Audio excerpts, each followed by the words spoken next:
Здравствуйте, в эфире информационный выпуск Амши-Кшара.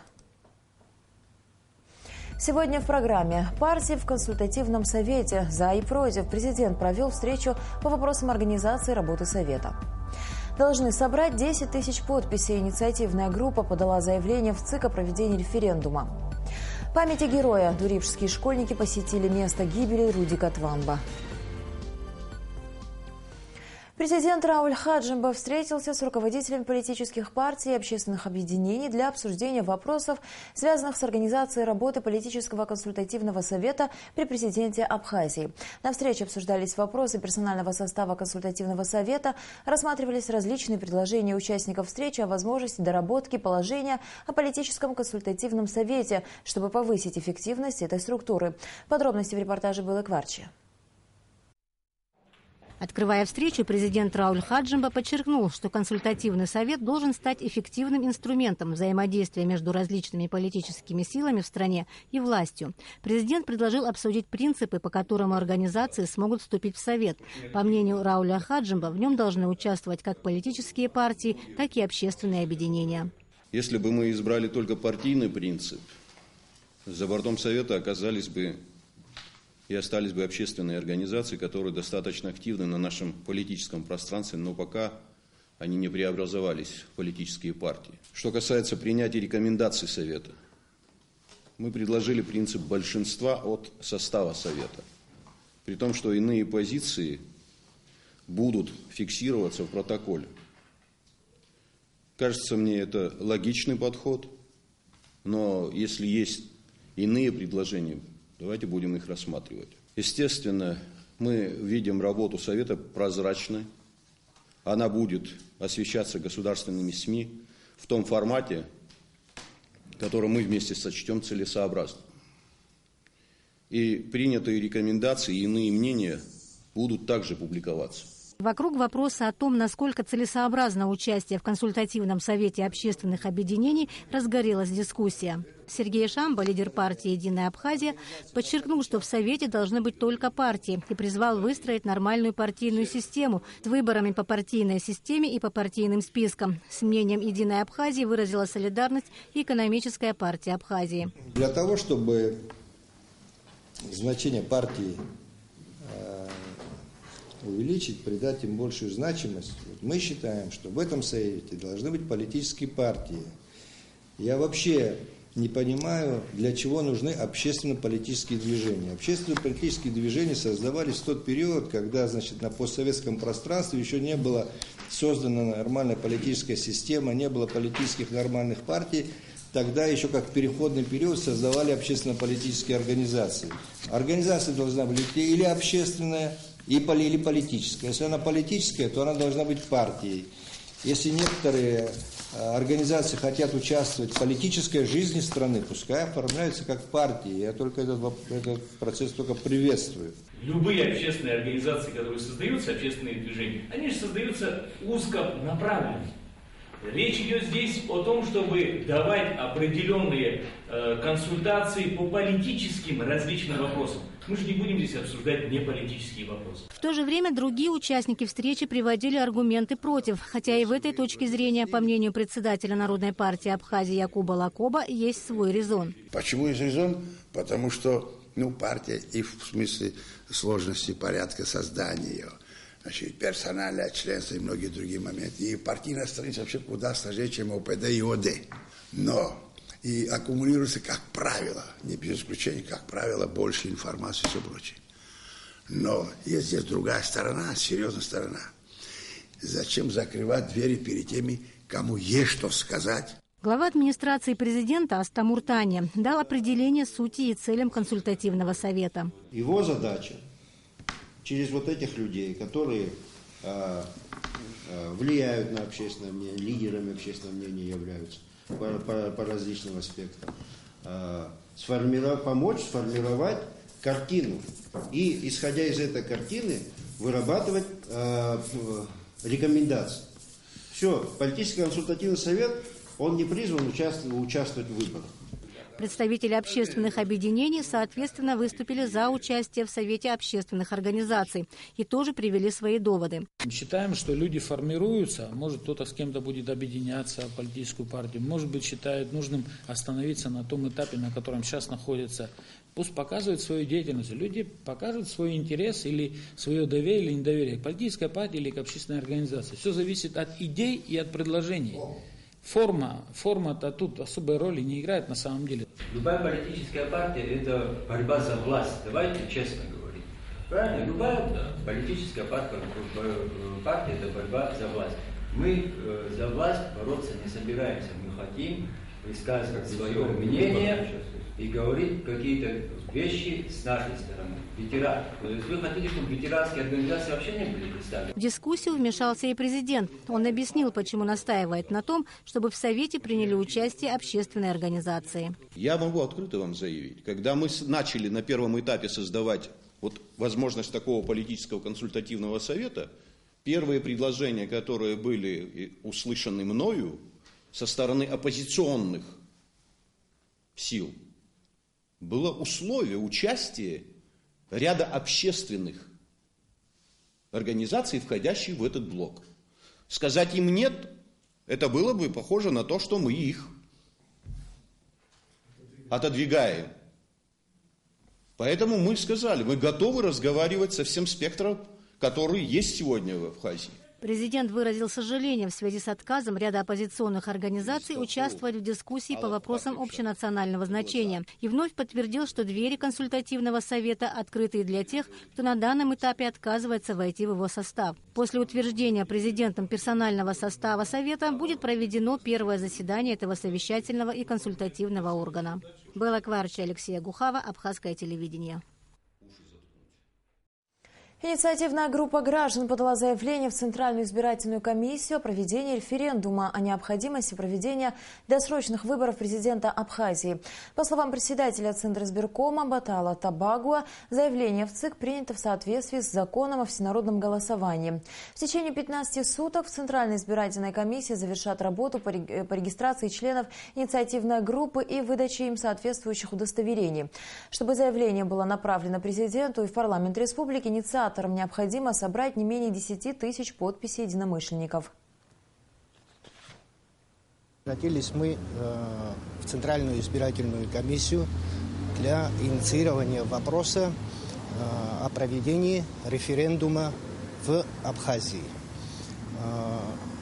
В связи со сложившейся общественно-политической ситуацией, в связи со всеми теми событиями, которые происходят в Абхазии, мы, группа граждан, считаем необходимым проведение референдума с повесткой дня. Считаете ли вы необходимым проведение досрочных выборов президента Республики Абхазия? Мы регистрируем в составе инициативной группы и вопрос, предлагаемый на референдум. Вот пока идет, мы принимаем документы, регистрация в соответствии со статьей 11 будет в Центральной избирательной комиссии решаться в течение 15 дней. Регистрация этой инициативной группы. В соответствии с регистрацией нами будут выданы соответствующие удостоверения. И в течение сроков, указанных в законе, они должны будут собрать подписи. Естественно, эти подписи будут проверены. И итоговый протокол и требования проведения референдума в течение 30 дней с момента обучения документа инициативной группы направляется президенту Республики Абхазия. И он принимает решение. Либо предложить парламенту принять закон или иное решение. И в продолжении темы. На встрече с руководителями политических партий и общественных объединений президент Рауль Хаджимба прокомментировал возможность проведения всенародного референдума. По словам президента, есть и другая значительная часть общества, у которой есть свое мнение по данному вопросу. Значительная часть нашего общества, у которых тоже есть свое мнение по этим вопросам. Так что никакие референдумы, никакие такие шаги, ничего не изменят нашей деятельности. Это я говорю сразу. Потому что референдум на сегодняшний день – это не выход из положения дел, которые, во всяком случае, видят таким образом некоторые господа. И вопросы, связанные с той же тематикой по паспортизации. Очень активно пытаются раскрутить эту тему. Никому не советовал бы играть свободой и независимостью нашего государства. Распоряжением президента Республики Абхазия начальником управления по связям со средствами массовой информации администрации президента назначен Виталий Чамагуа. Виталий Чамагуа – член Президиума Союза журналистов Республики Абхазия, член Совета Международной конфедерации журналистских союзов. Награжден медалью Союза журналистов России, автор многочисленных публикаций и 2 книг. С сентября 1991 по 2011 годы Виталий Чамагуа являлся главным редактором газеты «Республика Абхазия». Министерство по налогам и сборам и Государственная миграционная служба подписали соглашение о взаимодействии. Речь идет о деятельности трудовых мигрантов в республике. Гастарбайтеры обязаны были платить помимо госпошлины еще и спецналог, но сотрудники налоговой не имели возможности обязать мигрантов оплатить его. Новое соглашение позволит изменить ситуацию. С подробностями Нала Мукба. Гастарбайтер, слово, которое последнее время вошло в обиход, стало привычным для жителей нашей республики. Из года в год количество людей, приезжающих в Абхазию на заработки, увеличивается. Они задействованы в различных сферах услуг. Учет потока рабочей силы ведет Государственная миграционная служба. Она занимается в первую очередь выдачей разрешения на работу. После предоставления необходимых справок, в числе которых и медицинские, гастарбайтеры обязаны заплатить госпошлину в миграционной службе. Кроме того, трудовые мигранты должны оплачивать и спецналог в размере 2000 рублей, но сотрудники налоговой не имели возможности отслеживать и обязать оплатить его. Те данные, которые мы имеем, вот они часто нам дают списки. Мы по этим спискам людей практически не можем найти, потому что они меняют место жительства. Сегодня в Гагарах работают, завтра в Гудаутах, адресах одни указаны, проживание совсем другое. Вот это все немножко затрудняет вовремя взять их на налоговый учет и обложить тем спецналогом, который сегодня нам позволяет наше налоговое законодательство. В прошлом году, по данным миграционной службы, более 4000 человек приехали на заработки в Абхазию, но лишь единицы заплатили спецналог. При этом республиканский бюджет в 2015 году недополучил значительную сумму. По новому соглашению между Министерством по налогам и сборам и миграционной службой теперь трудовые мигранты обязаны для получения разрешения на работу предоставить справку об оплате спецналога. Если мы возьмем с 10 января по сегодняшний день, конец, уже начало марта, да, то получится около 600 иностранных граждан уже сделали разрешение на работу. Если сравнивать с прошлым годом, эта цифра, конечно, в 2 раза больше. Это, скорее всего, из-за того, что трудовым мигрантам действительно здесь нравится, здесь они могут зарабатывать деньги, чтобы кормить свою семью. Поэтому, наверное, с каждым годом их число все больше и больше. Если ранее сотрудники налоговой самостоятельно выявляли гастарбайтеров, уклоняющихся от уплаты спецналога, то теперь трудовые мигранты сами будут к ним приходить. Соглашение вступает в силу со дня его подписания. Нала Мукба, Тимур Кугохия, Абхазское телевидение. Учащиеся Дурипшской школы посетили мемориал погибшим бойцам отряда «Алан» в селе Мук Учимчирского района. В этих местах 23 года назад погиб командир группы, герой Абхазии Рудик Тванба, уроженец села Дурипш. Поэтому неудивительно, что дурипшские школьники так много знают о своем знаменитом односельчанине. Сария Смыр пообщалась с ребятами. Очимчирский район, село Могва, центр Могвской чайной фабрики, некогда знаменитой на всю республику. Здесь несколько лет назад был поставлен памятник погибшим бойцам отряда «Алан», занимавшего в этих местах оборонительную позицию в ходе Отечественной войны. Сегодня сюда приехали школьники и учителя Дурипшской средней школы, чтобы возложить цветы к мемориалу и вспомнить своего односельчанина Рудика Тванба, командира отряда, который героически погиб 1 марта 1993 года в бою за освобождение села Лабра.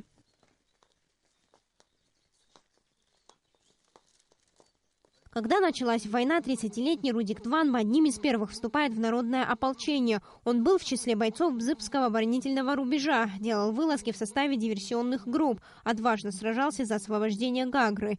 В ноябре 1992 года Рудик Тванба становится командиром отряда «Алан».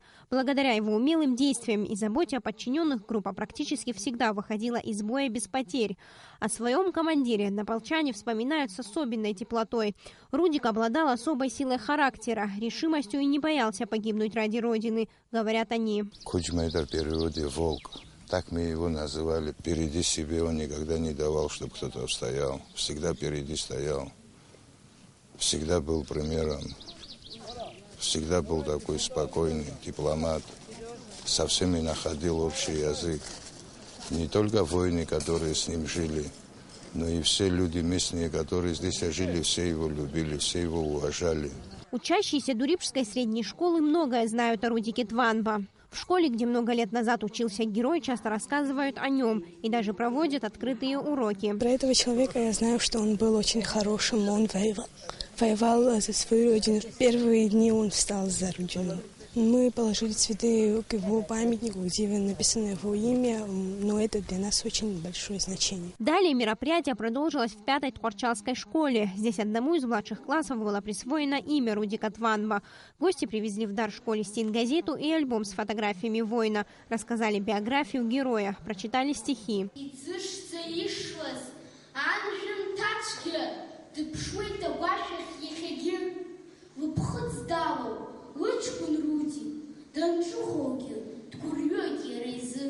Рудик Тванба был настоящим патриотом Родины. Он не щадил себя во время боевых операций, всегда шел в бой первым. И именно благодаря таким отважным героям, как Рудик Тванба, подрастающее поколение Абхазии живет в свободной стране. Сария Смырсаида Ухава, Абхазское телевидение. Коллегия Министерства образования подвела итоги первого полугодия 2015-2016 учебного года. В совещании приняли участие премьер-министр Атур Миквабия, первый вице-премьер Шамиль Адзенба, руководители районных отделов образования и управления образования администрации Сухума. Репортаж Ренаты Шакая. Информацию об итогах работы городских и районных отделов образования представила начальник отдела Министерства образования Марина Баральми. По ее словам, в первом полугодии практически во всех районах прошли открытые уроки, неделя абхазского языка, проведены фронтальные и тематические проверки. В начале 2015-2016 учебного года с целью оптимизации школ по республике было закрыто 7 школ. В Гагарском районе 4 школы, в Гудауском 2 школы, в Гульрипском районе 1 школа. В текущем учебном году функционирует 35 государственных дошкольных учреждений, 156 общеобразовательных школ, в том числе 4 интерната. Кадровая проблема остается основной. В школах по-прежнему не хватает специалистов по многим предметам. Потребность в учителях в районах колеблется от 13 до 163. Особенно это ощущается в Гудауском, Гагарском, Ачимчирском и Галском районах. Отчет об итогах учебно-воспитательной работы общеобразовательных учреждений за первое полугодие обсудить на совещании директоров. В Пальчальском и Гальском РОО доукомплектовать специалистами по предметам, повысить уровень требований к учителям и учащимся по всем вопросам учебно-воспитательного процесса, разработать систему мер по улучшению уровня обученности и качества успеваемости учащихся, строго контролировать движение учащихся в выпускных классах. Что касается детских дошкольных учреждений, то, как отметила главный специалист министерства Людмила Аргун, особое внимание уделено организации детского питания. Этот вопрос на постоянном контроле. Занятия в возрастных группах проводятся в соответствии с режимом и расписанием. На сегодняшний день в детских школьных учреждениях большое количество детей, а в управлениях образования еще больше заявлений с просьбой зачислить детей в детский сад. Несмотря на нехватку кадров, несколько воспитателей были отстранены из-за отсутствия опыта работы. При этом премьер-министр Атур Миквабия отметил, что дошкольные учреждения не должны принимать воспитателей с недостатком знаний. Во всех детских садах, согласно штатному расписанию, введены штатные единицы методистов, что позволяет оказывать ежедневную методическую помощь, подготовке дидактического материала и проведения занятий. А работающих детских садов, как я сказала выше, 35.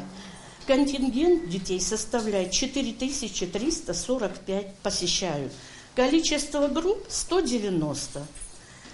А количество педагогических работников 333. В конце августа во всех детских садах были проведены самими сотрудниками текущие ремонты.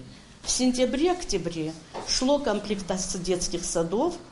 Все детские сады укомплектованы кадром, но специалистов с дошкольным образованием мало. Я хочу здесь отметить, кроме сухумских садов.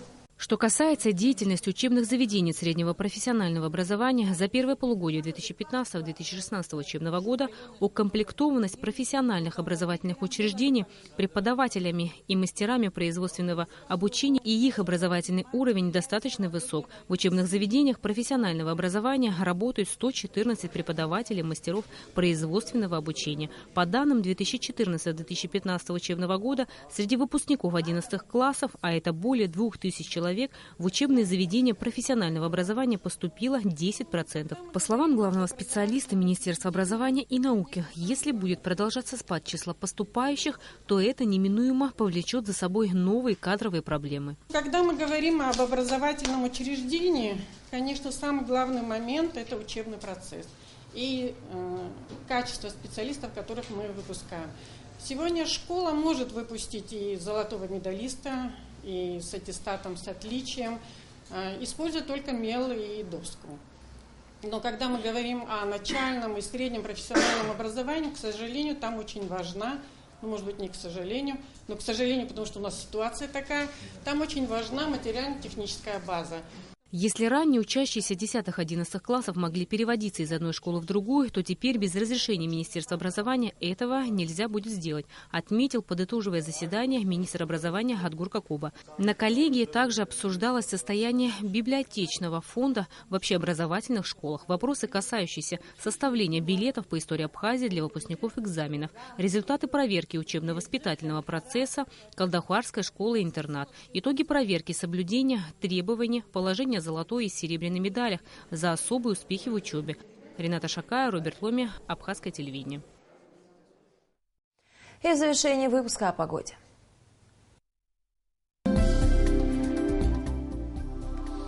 По сообщению гидрометеослужбы, в Абхазии ожидается небольшая облачность без осадков. Температура воздуха ночью 13-15, днем 22-24 градуса, температура морской воды 10 градусов.